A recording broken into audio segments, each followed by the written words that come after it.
What is self-care? What's it about? Simply put, it's the time we take to look after our mind and body.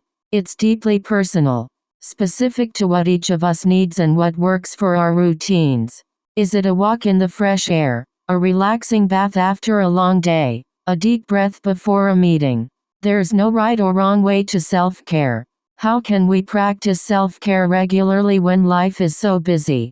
When too exhausted, too focused on others to give ourselves a break? When we have more going on in our life, that's when we need our self-care practices the most.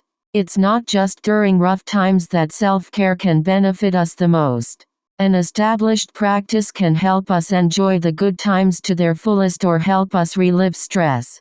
So let's take a look at how to create a self-care plan that actually works for you. Mindfulness can help us identify what we can do to feel our best, no matter what life throws our way. How to start a self-care plan that we can stick to. A lot of self-care advice is focused on lists of things to do. But before we dive into that list, it can be helpful to remind ourselves of self-care essentials. Compassion for ourselves, knowing your boundaries, and bringing that sense of awareness with us as we approach the world. We can use mindfulness to help us develop essentials, as well as to build one of the most important habits in self-care.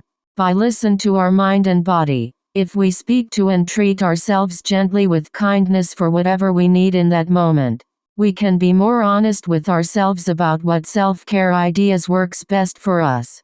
By approaching ourselves without judgment and practicing self-compassion, we can realize the self-care we've enjoyed in the past may not be helpful this time. On the other hand, we might never have been drawn to certain self-care ideas until this very moment. There are a couple more basics that are fundamental to our well-being: eating, resting, and moving our body, especially during difficult times. These essential practices are all the more important to help us feel our best. If we don't start from a healthy place, we can't move on to discover new self-care practices. So maybe today, that means we need to work on one of these key areas first. Focusing on mindful eating to take the time to be present while we nourish our body. Getting enough rest, both when we close our eyes at night and when we recognize that our body needs a break.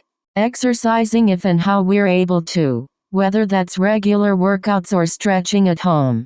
If we're set up with the fundamentals, then we can celebrate an important self-care practice that we've already established. And if we're ready to add more, the care can continue on.